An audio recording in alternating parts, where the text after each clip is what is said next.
Bismillahirrahmanirrahim. Assalamualaikum warahmatullahi wabarakatuh. Bismillah, alhamdulillah, wassalatu wassalamu ala rasulillah Muhammad ibn Abdillah wa ala alihi wa ashabihi wa man tabi'ahum wa la hawla wa la quwwata illa billah ma ba'du. Jamaah yang dimuliakan Allah, pada pagi ini kita meneruskan materi pada minggu yang lalu yang berkaitan dengan ziaratul kubur.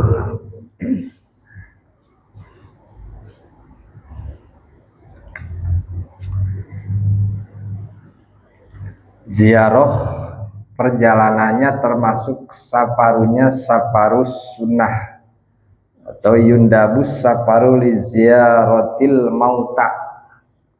Perjalanannya mengandung ibadah. Maka di antara salah satu diperbolehkan untuk jamak qasar itu salah satunya adalah safarunya safaru mubah. Kita berziarah, levelnya beda-beda. Nah, kita ziarah ke orang tua jelas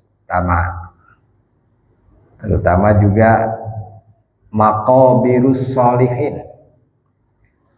Yundabus safaru li ziyaratil mauta khususon maqabiris sholihin, makbaroh orang-orang soleh.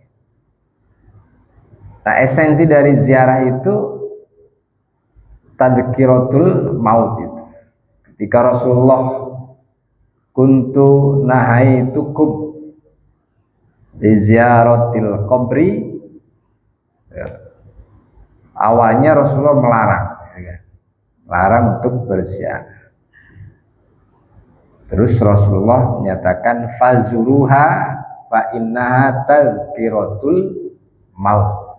Maka berziarahlah kamu, maka sesungguhnya di dalam ziarah itu ada mengingat kepada kematian. Ada juga hikmahnya adalah untuk melembutkan hati, biar orang nggak keras hati itu. Salah satu terapinya dengan ziarah. Mungkin orang yang bergelimbangan harta, tanahnya luas, ternyata mau kembali ke tanah yang ukuran berapa? 1x2 udah selesai. Ingat ke situ. Itulah tempat kembali yang sesungguhnya. Ya, alamul barzah. Alamul barzah itu alam sebagai perantara, pembuka alamul akhirah, perantara dunia dan akhirat itu adalah alamul barzah. Amma ziyaratu qabrin nabiyyi fahiya min a'zamil qurbi. Jadi ada taqarrub. Dalam ziarah itu ada taqarruban pada Allah. Nah, a'zamul qurbi.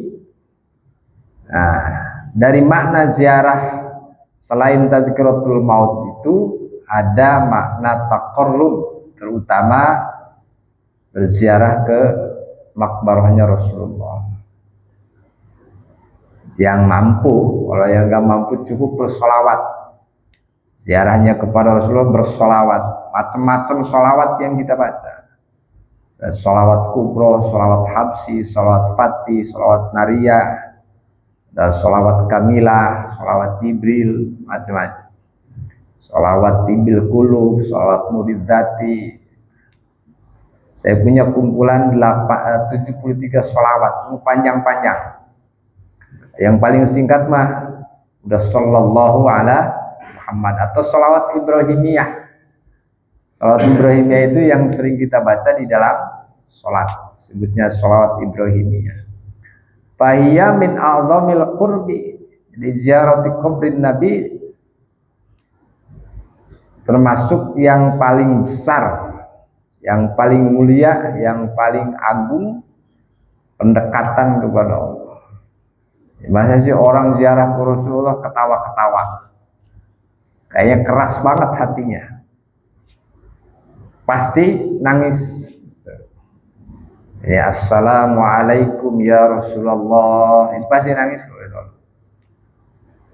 Atau assalatu wassalamu, salawat agifna, atau salawat adrikni, assalatu wassalamu alaika ya sayyidi ya Rasulullah, khud biyadi qallat hilati adrikni. Hafal apa Ji?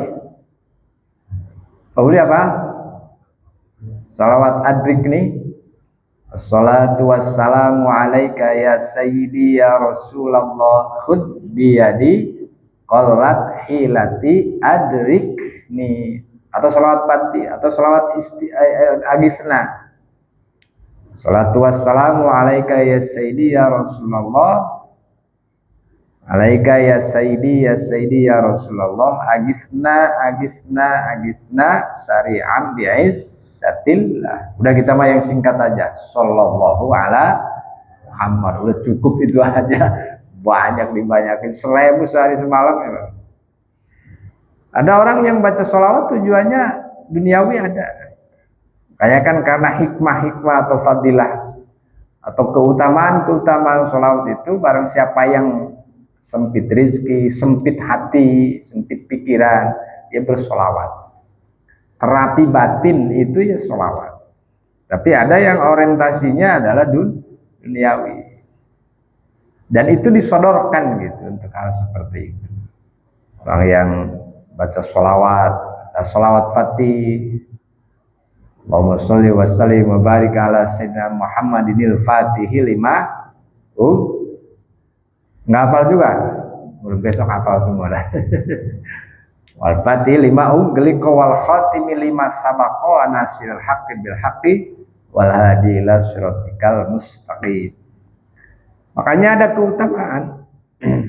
Sekarang kita istighfar dengan sholawat, kan biasanya kita syahadat, dikir itu tasbih, syahadat, sholawat, istighfar, tasbih.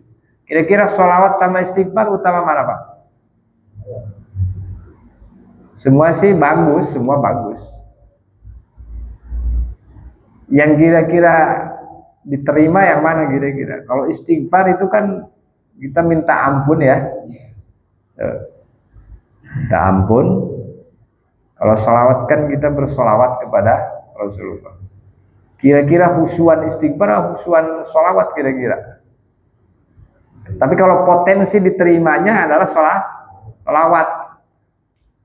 Dan ada dalam satu keterangan juga, sholawat juga punya makna atau punya fadilah untuk menistighfari dua. Ya dua-duanya kita pakai. Beristighfar, bersolawat dulu. Karena Nabi Adam diterimanya tobat itu asbabnya adalah membaca sholawat. Pembuka. Nabi Adam nikah dengan Siti Hawa, yang nikahnya pada hari Jumat. Itu mas kawinnya atau maharnya apa? Sholawat. Ada yang mengatakan 1000, ada yang mengatakan 10 kali. Kira-kira zaman sekarang orang nikahin anaknya, maharnya umpamanya maharnya baca sholawat 1000 kali atau 10 kali, kira-kira pada mau nggak itu cewek? Zaman sekarang nih. Boleh apa enggak mahar dengan membaca sholawat, membaca Quran? Boleh. Boleh. Tapi kayaknya walaupun anak kiai gede, kalau maharnya cuma baca sholawat kagak ada Pak Budi. Belum saya dengar. Iya, tapi tetap ada tambahannya. Tambahannya sekian puluh gram pasti itu Pak. Karena memang mahar itu harus ada mahar itu. Namanya di Tangerang atau di Geraha ini. Umumnya mahar, katakanlah nikah itu 25 gram. Maka memang itu yang dipakai. Artinya nggak lebih kecil. Umumnya di geraha ini kalau mahar itu 25 gram, jangan 5 gram. Tapi dalam fikih boleh, Pak. Umpamanya mahar yang pada buktinya itu cuma 5 gram, tapi ketika akadnya 25 gram, boleh. Yang penting sepakat dengan kedua mempelai. Itu mah jaga gengsi itu mah. Jaga gengsi. Mahar buktinya 5 gram, tapi ketika akad 25 gram. Itu jaga gengsi itu. Ya.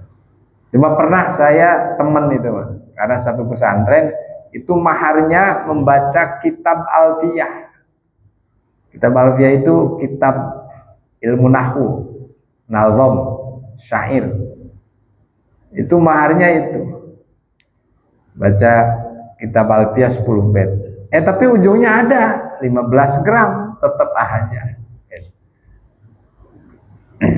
Nah itu sholawat. Kayaknya doa tanpa sholawat merdud, pembuka lah sholawat. Wa kama tundabu ziyaratil kubur lirrijal, tundabu aidan lin nisa al ajaizi allati la yukhsha minhunnal fitnatu. Nah, ini kan zaman sekarang kan siapapun kan ziarah. Justru yang zaman sekarang itu yang paling sering ziarah itu kaum ibu-ibu, jamaah-jamaah majelis taklim. Laki-laki tundabu ayatun linisa, buat perempuan silahkan. Tapi yang nenek-nenek di sini, yang tua, allati yang tidak ditakutkan atau tidak dikhawatirkan adanya fitnah.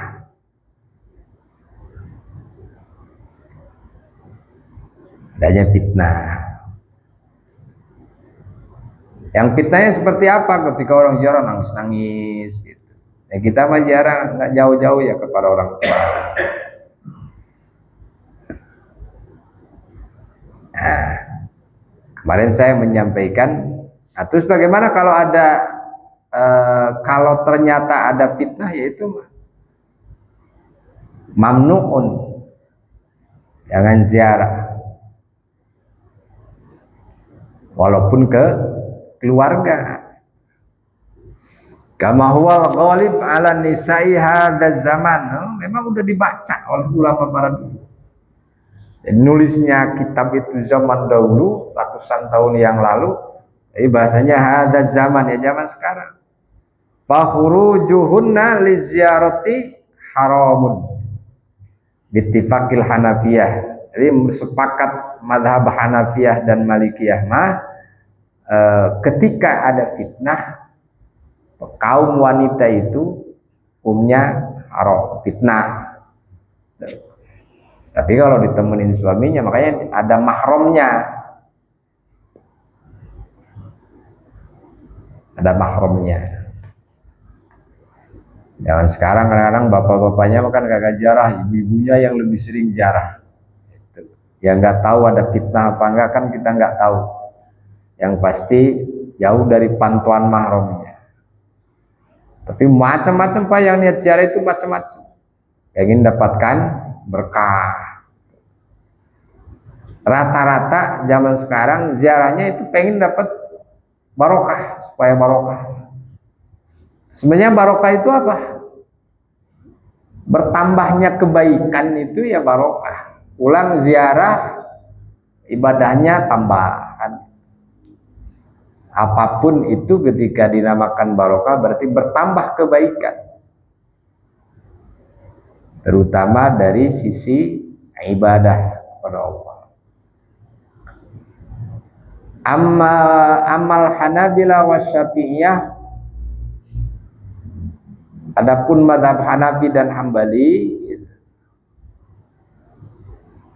alternatifnya adalah yukrahu khurujun nisa li ziyaratil kuburi mutlaqan, hukumnya makruh Oh kaum wanita,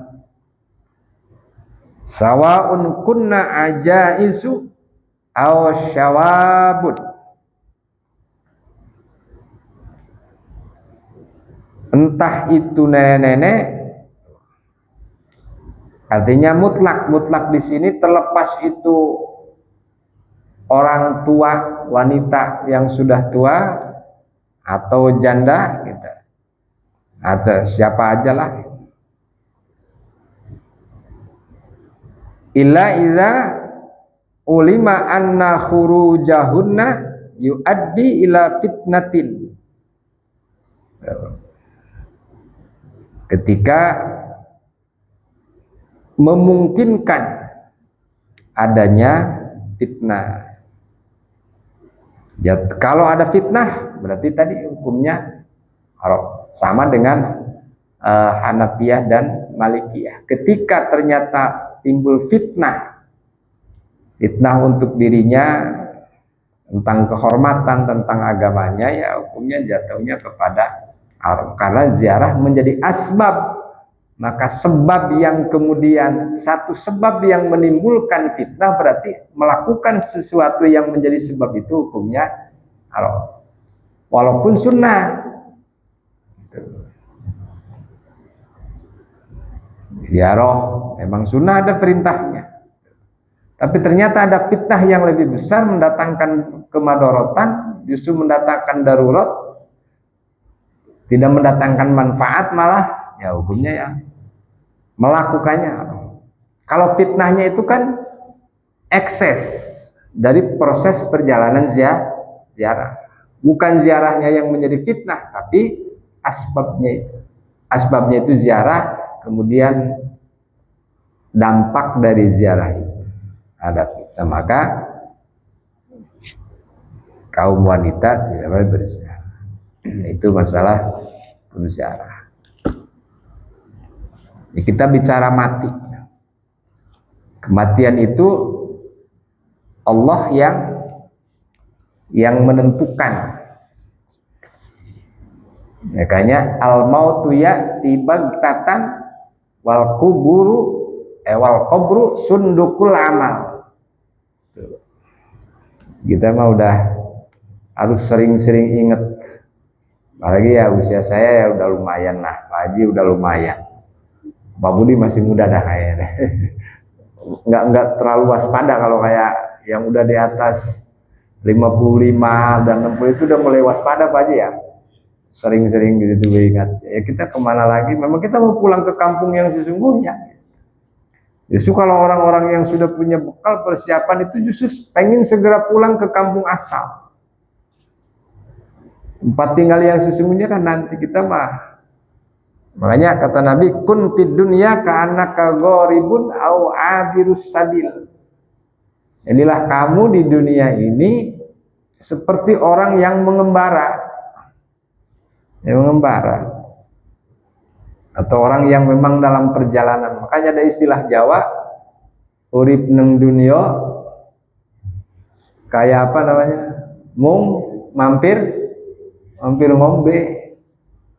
Mampir ngombe, minum bentar doang. Mampir namanya juga mampir. Yang mampir mah nggak lama biasanya. Lagi jalan mampir ke warung, minum, bikin kopi, udah kopinya habis selesai. Ya kayak kita sama, stoknya udah habis, stok rezeki kita dari Allah sudah habis tuh. Ya udah selesai Pak Haji ya. Ketika kita masih diberi hidup, masih sehat, berarti stok gudang rezeki secara fisik, kayak secara ekonomi lah, stoknya masih ada. Tapi kalau sudah habis stok itu, ya udah. Banyak ada yang diberikan rezeki bluk gitu kan, sekaligus banyak. Gitu. Biasanya cepat kaya maksudnya. Ya rezeki apa terus. Makanya yukhrijul hayya minal mayyiti wa yukhrijul mayyita minal hayy. Allah yang mengeluarkan yang hidup minal mayyiti dari kematian, dari ketiadaan. Maka ada istilah mati di sini dikembalikan kepada soal batin. bukan hanya terpisahnya ruh dengan jasad. Maka di antaranya adalah seperti ka insanin adnaba dzanban, fatalaqahu bil i'tidar wa dhillah wal inkisar fahadha hayyun. Seperti, maka ini istilah, beda istilah mati dengan ahli fikih. Kalau ahli tasawuf itu seperti contoh, orang melakukan dosa karena manusia itu nggak pernah lepas dari dosa, pasti ada, entah disengaja ataupun tidak, entah diinginkan ataupun tidak. Kalau disengaja pasti biasanya diinginkan. Tapi ada juga yang disengaja tidak diinginkan karena ada sebuah desakan. Contoh, saya punya cerita, punya teman, anaknya mau sekolah, nggak punya dana, tiba-tiba ngelihat mobil tabrakan, nomornya dilihat Pak, nomor serinya, seri mobil itu dilihat, dipasangin sama dia, pasang apa? Togel maksudnya. Ya kan? Karena ahli-ahli apa yang begitu tuh? Yang suka gitu, ayo di mistik apa di apa namanya? Itu dapat Pak. Cerita ke saya. Itu gimana Pak hukumnya? Ini disengaja tapi tidak diinginkan katanya. Saya nggak ingin melakukan ini. Tapi saya sengaja saya pasang ini togel ini. Terus ya cukup buat bayar anak sekolah. Ya udah selesai dah. Ya saya bilang, ya udah nggak usah bicara hukum di situ dah. Walaupun ada hukumnya. Terus gimana? Ada yang gitu. Terus pertanyaan yang dalam lagi, apakah itu cara Allah memberikan rezeki kepada saya? Ribet pertanyaannya kan gitu. Itu jadi ada ketika orang yang melakukan dosa, ya kita melakukan dosa, kemudian dilakukan al-i'tidar wa dhillah. I'tidar itu memohon ampun, mengakui dosa. Nah, orang yang disebut hidup itu adalah orang yang mengakui terhadap apa yang dilakukan itu salah. Itu orang hidup itu. Hidup namanya. Ini istilah tasawufnya ya. Jadi kainsanin adzaba dzanban gitu. Dia mengakui dosa, itu hidup.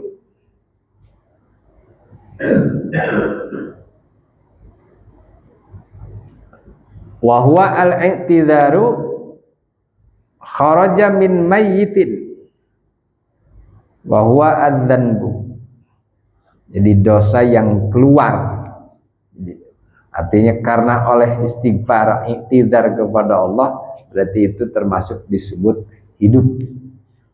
Orang hidup.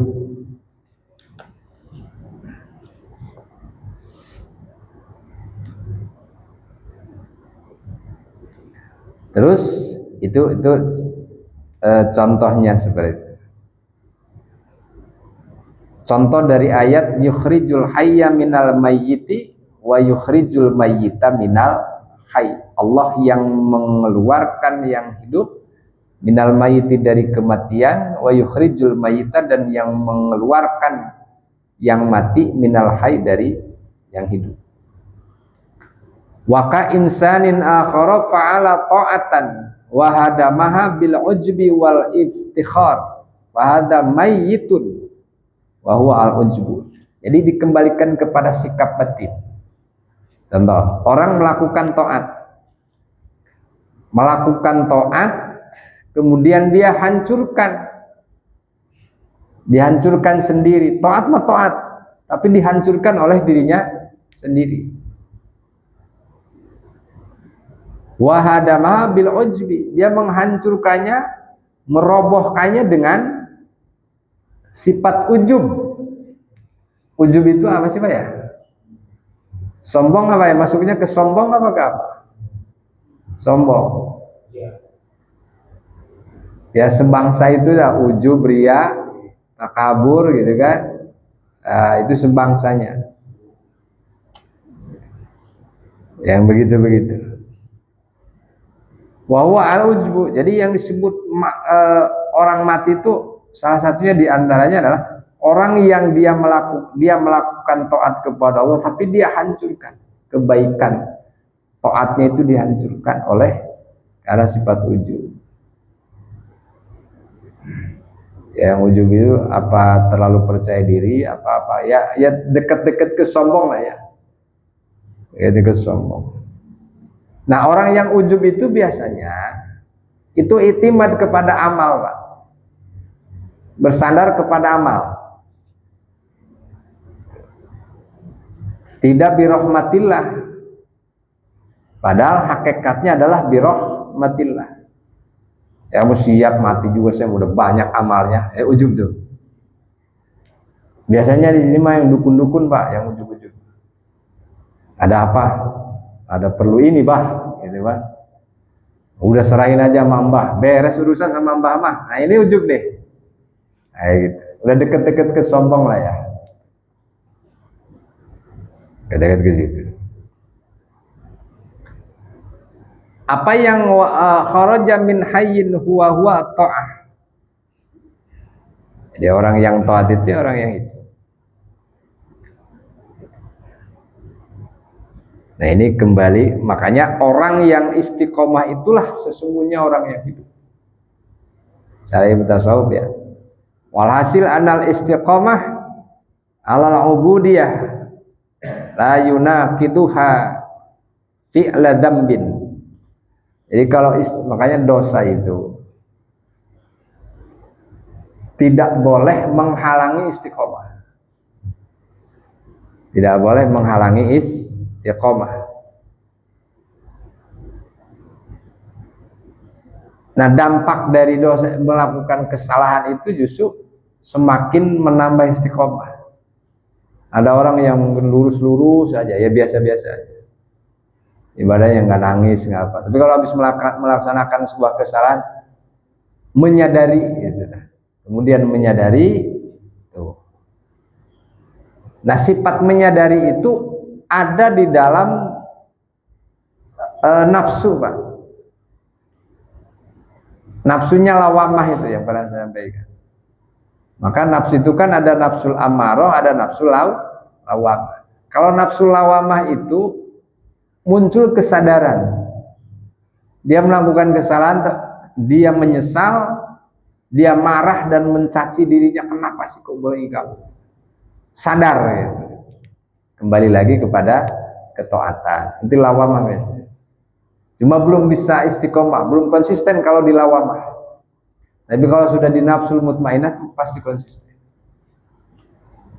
Nah, ini yang hidup yang sebenarnya. Berarti kan urusannya urusan dalam ya, Pak. Urusan rohani, urusan jiwa. Jadi istilahkan begitu. Maka kata Syekh Ibnu Athaillah As-Sakandari, wa idza waqa'a minka dzambun, jika terjadi dosa kepadamu, ini soal kematian juga, fala yakun sababan liyaksika min husulil istiqamah ma'a rabbika. Apabila terjadi dosa di dalam hidupmu, di dalam dirimu, fala yakun, janganlah dosa itu menjadi sebab, fala yakun sababan liyaksika min husulil istiqamah. Yaksun itu putus, wala tayasu an rahmatillah, putus asa gitu, kecil hati. Jadi melakukan dosa jangan membuat terputus min husulil istiqamah ma'a rabbika, dari hasilnya istiqomah beserta Tuhan. Berarti kan orang yang menyadari kesalahan, Nah, orang yang tidak menyadari kesalahan itulah yang kemudian disebut juga tadi ujub itu. Meremehkan sesuatu, meremehkan kesalahan dirinya, masuk ujub juga.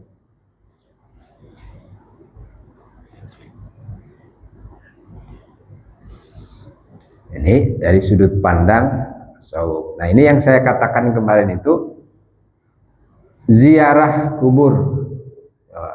Ziarah banyak kesana kemari. Yuk kita ziarah kepada diri kita sendiri. Menziarahi sifat kita. Ziarah itu kan berkunjung, melihat dengan mata kepala kita, lihat makbarohnya, kemudian tadabbur gitu. Ziarah itu bahkan berkunjung pikiran kita, akal kita ke dalam. Oh, tengok, dirasa-rasa, nggak kelihatan tapi dirasakan. Oh, ini dalam diri saya ini masih ada sifat ujub. Oh, di dalam hati diri saya ini masih ada sifat ria, ada sifat sombong. Itu namanya ziarah. Berkunjung dengan alam pikiran kita ketika kita berkontemplasi. Itu makanya suka ada orang yang bilang begini, ada yang pede juga, dosa apa saya begini banget, ada itu terlalu pede, itu berarti tidak melihat dirinya ada kekurangan, ada kesalahan, nanya sama Allah, ya Allah dosa apa lagi. Suka ada yang begitu, yang curhat-curhat ke kita kan kadang-kadang suka ada yang begitu. Ada juga yang curhatnya, saya sadar mungkin ini karena dosa saya.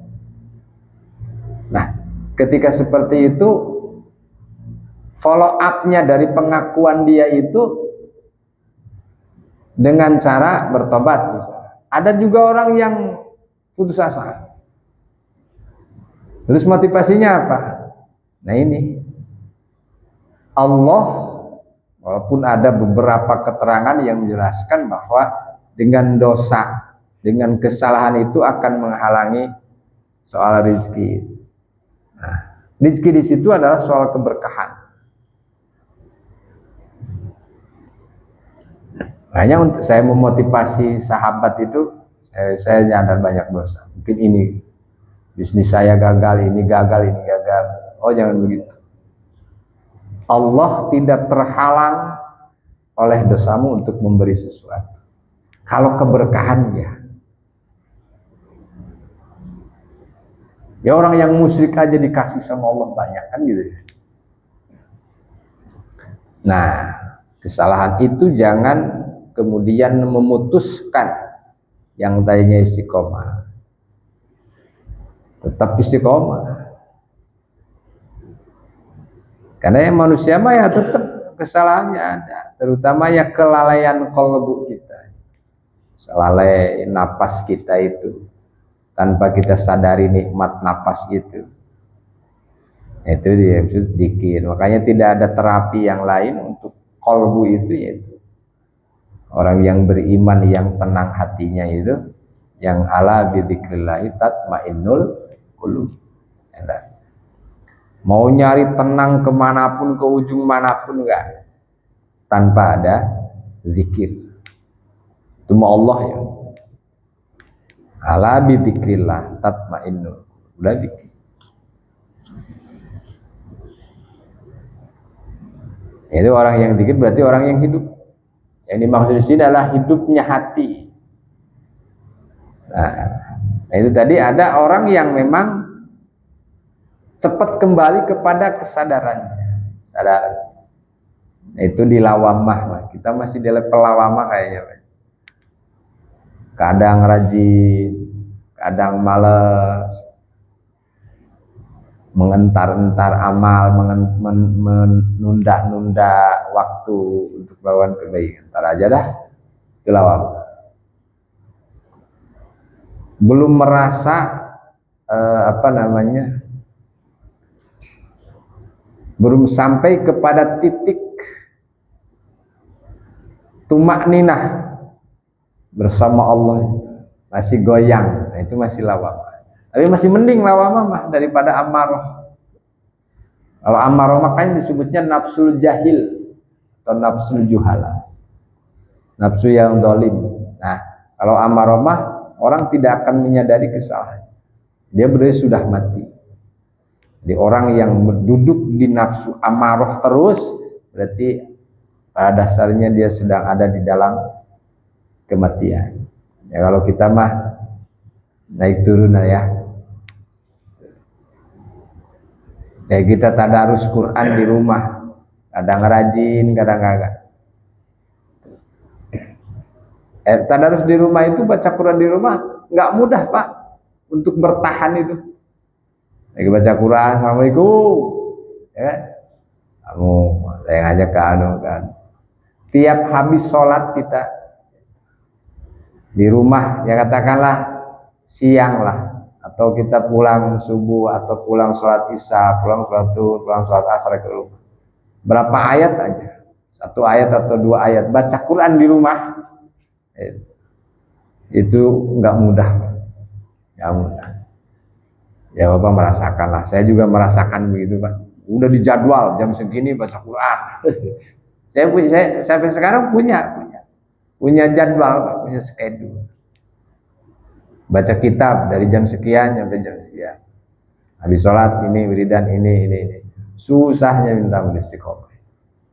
Karena itu tadi istiqomah itu berarti orang yang sudah sampai kepada nafsul mutmainnah, udah endah di situ, udah nyaman, nggak terganggu apapun itu.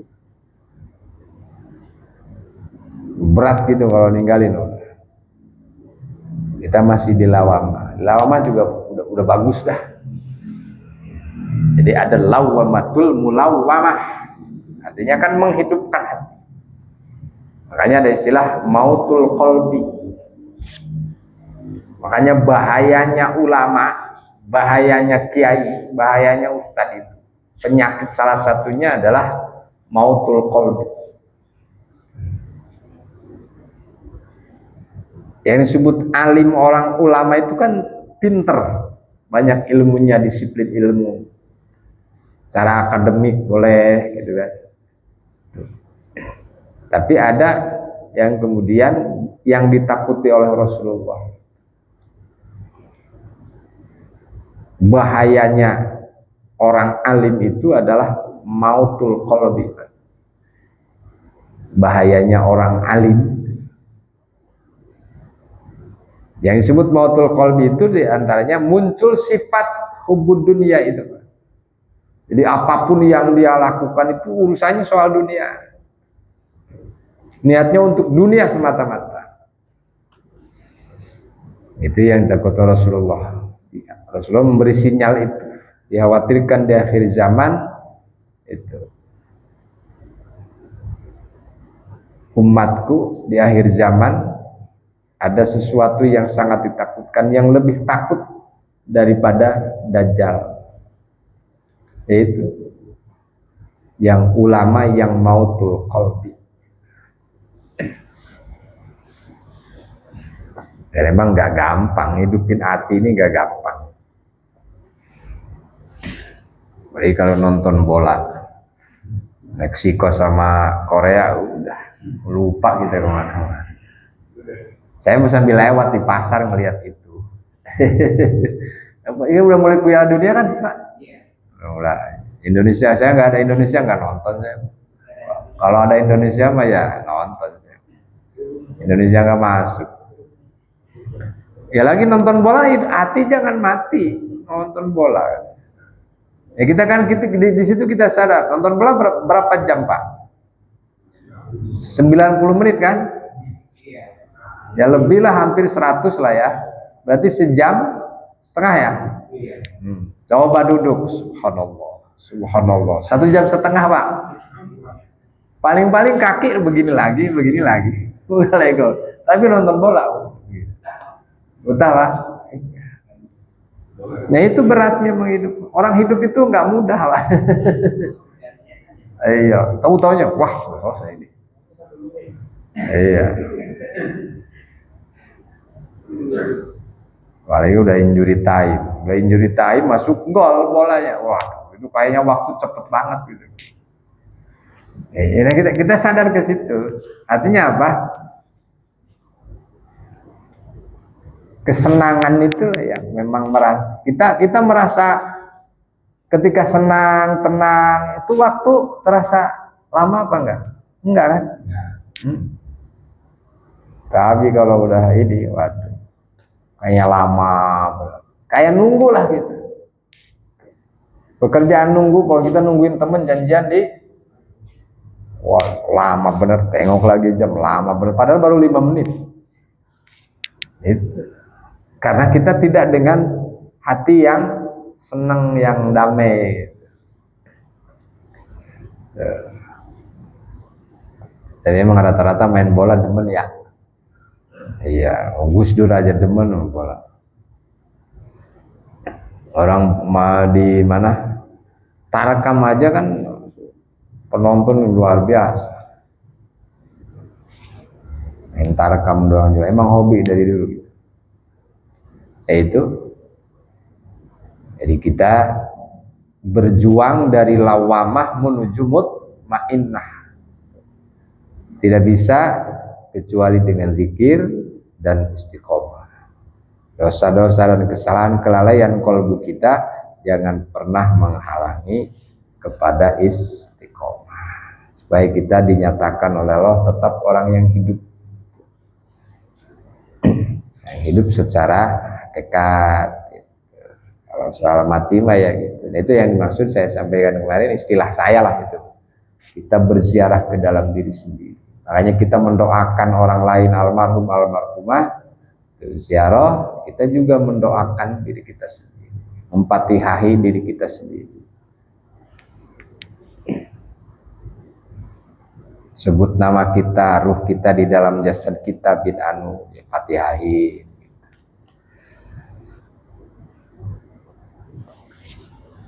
Jadi kita masalah jenazah, masalah bab mayit ini udah selesai. Masuk kepada bab yang lain. Ya, kalau mau diurai tambahan-tambahan dari sisi pemahaman ketasawufan ya masih panjang, kita bahas tentang kematian.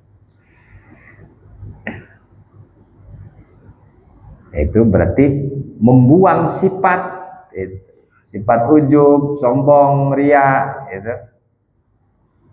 Bahkan unek-unek hati itu, dongkol aja hati. Kalau inget dia, dongkol aja.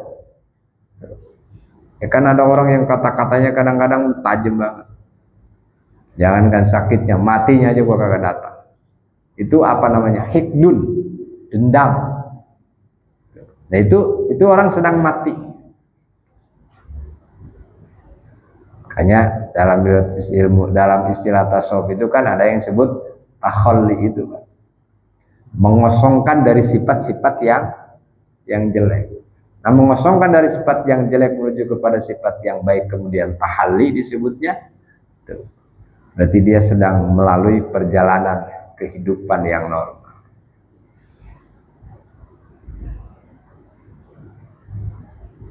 Nah, udah tahalli ya baru situ tajalli rahmatnya Allah, bahwa segala sesuatu atas karunia dan rahmatnya Allah. Nah, di situ masuk kepada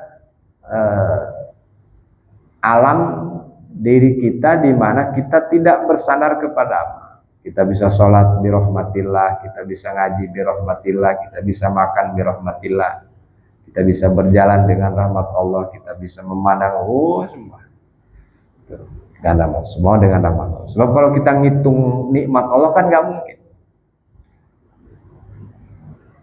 tidak akan mampu menghitung nikmat dari Allah. Diglobalkan aja, semua yang ada di dalam diriku semua adalah min rahmatillah. Jadi simpel lah, diyakini, disadari ya. Mau isrok, oh ya siap mengambilnya. Tadi dikatakan ayat tuhidil hayya minal mayyit, tuhidil mayyit minal hayy. Iya. Iya. Itu kan ayat itu penciptaan. Apa kaitannya dengan daerah diri? Ya. Itu ziarah diri mak. Oh, ziarah kepada diri. Ya, sejarah diri. Itu mah artinya kita memandang kepada sesuatu yang itu diistilahkan sebagai kematian. Kesadaran pikiran kita melihat sifat-sifat diri kita. Yang nggak jauh kalau kita katakan disebut introspeksi, Pak. Kalau introspeksi itu kan memandang dan melihat dengan pikiran kita. Itu mengeluarkan sesuatu yang jelek-jelek. Karena kejelekan itu diistilahkan dalam istilah di sini ya kematian itu. Ujub itu adalah ketika ujub itu menyelinap di dalam diri kita, itu dia ujub itulah sebenarnya itu disebut kematian. Istilah lah ini. Memang kalau ayatnya ya yukhrijul hayya minal mayyit. Ya. Ya, ayat pencipta. Ya. Betul. Ya, secara terjemahan seperti itu.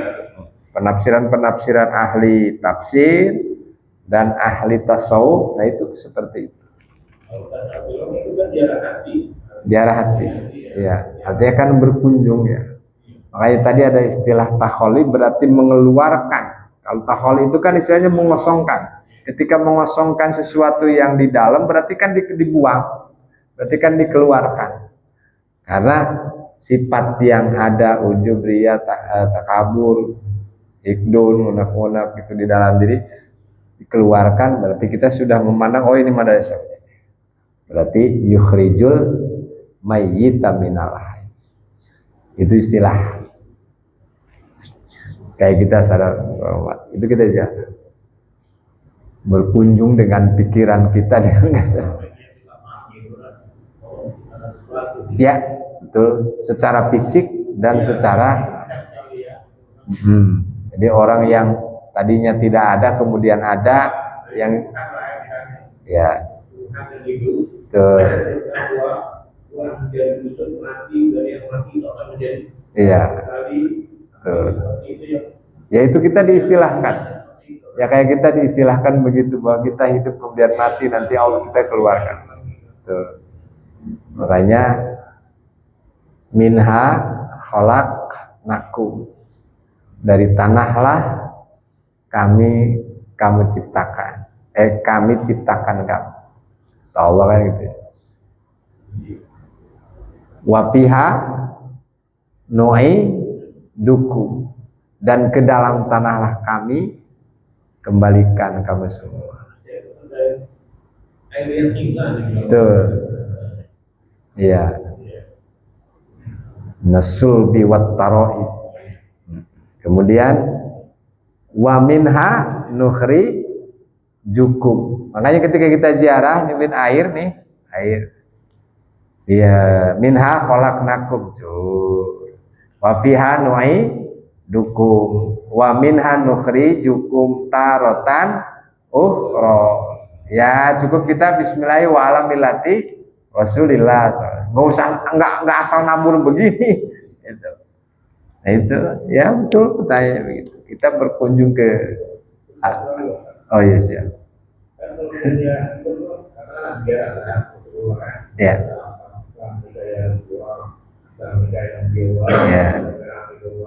Ya.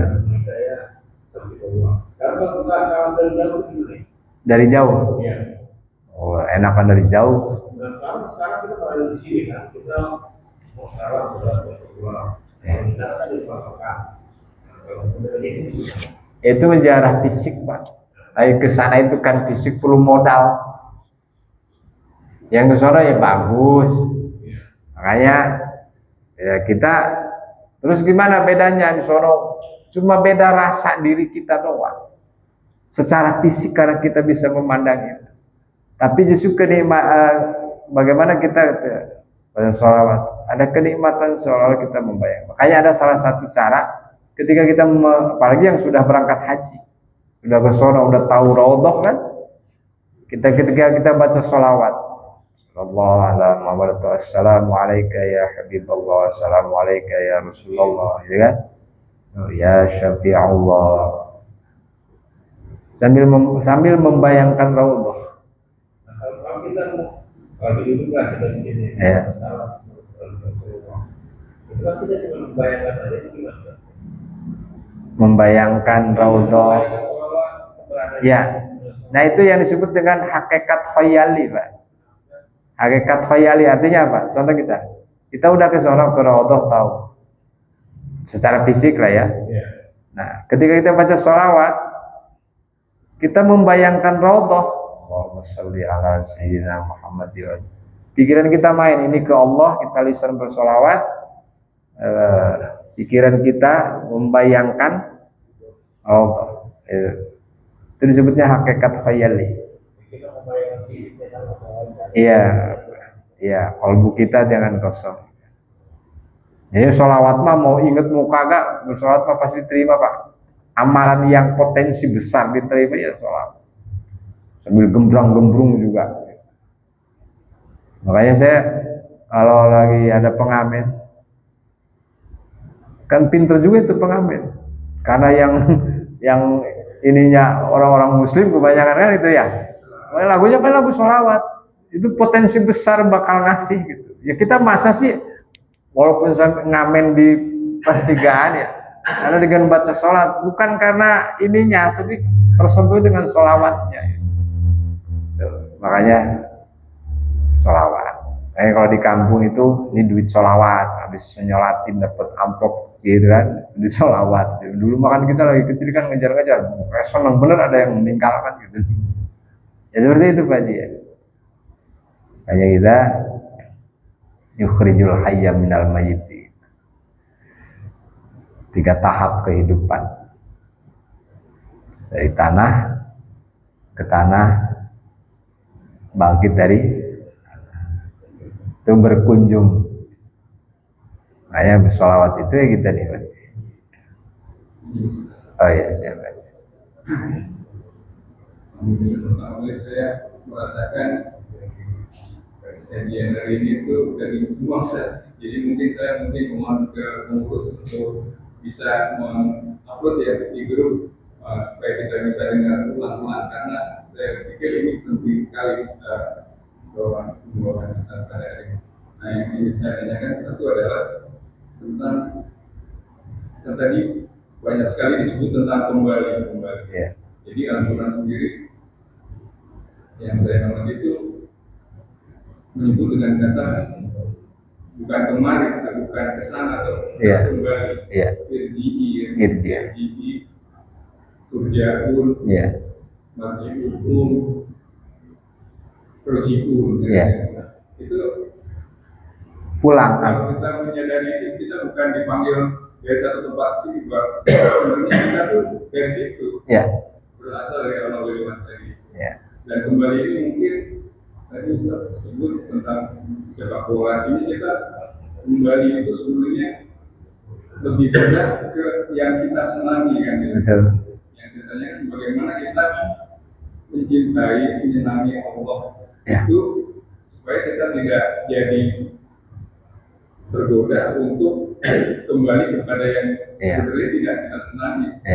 Yang kita senangi sebenarnya Allah. Ya. Sesuatu yang membuat kita senang lah ya. Nah, ngelihat bola itu senang apa tenang Pak? Senang kan? Tapi tenang nggak? Nggak tentu kan?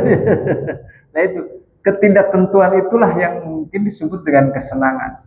Tapi kalau ketenangan tentu kan? Makanya kita ini kembali. Gitu.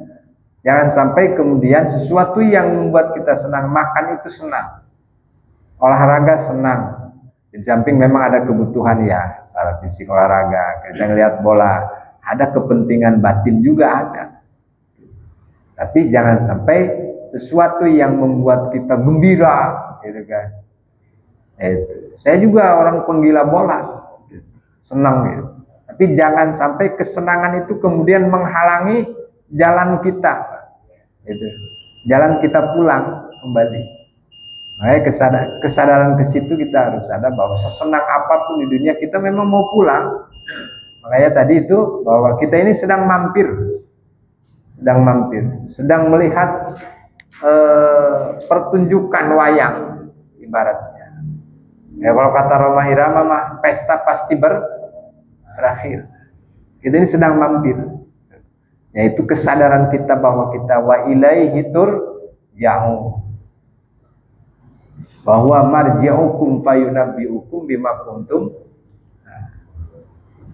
Kemudian wa inna lillahi wa inna ilaihi raji'un. Bahasanya raji'un, pulang, Pak. Kalau pulang itu berarti kita berada di tempat yang punya kita, bukan? Bukan kan? Kita bertamu, pulang Berarti kan tempat yang kita akan tempat pulang, berarti itu yang sesungguhnya itu yang punya kita. Kita merantau, pulang. Kita ke kampung kita, bahasanya Pak Haji kalau ke kampung nih, Lebaran, bahasanya pulang kampung apa Pak? Pulang kampung kan? Karena memang kita asalnya memang dari situ. Nah, alam kehidupan kita asalnya dari sana. Nah, berarti kita mau pulang. Makanya kalau istilah orang Bejawi itu sangkan paraning dumadi, kembali ke Allah. Makanya disebut dengan innalillahi wa inna ilaihi raji'un. Makanya tidak boleh mengenai itu bukan sekolah meninggal. Ya. Bukan sekolah meninggal, karena di sini dikatakan musibah. Yang musibah katakan innalillahi wa inna ilaihi. Ya, betul. Secara umum seperti itu. Orang kesandung sama dipatok kodok juga innalillahi raji'un. Jangan alhamdulillah. Karena apa? Artinya apa? Bahwa semua yang terjadi itu kembali kepada kehendak Allah.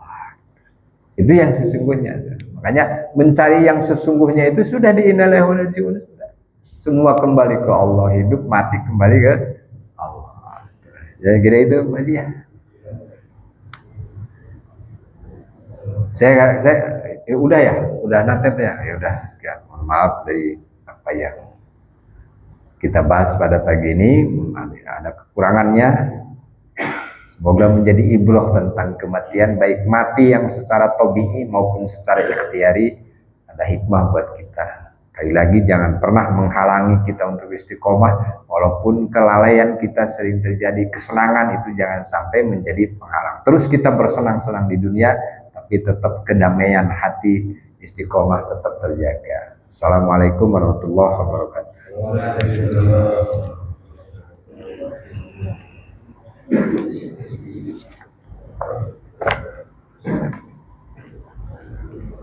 Sallallahu ala Muhammad. Sallallahu ala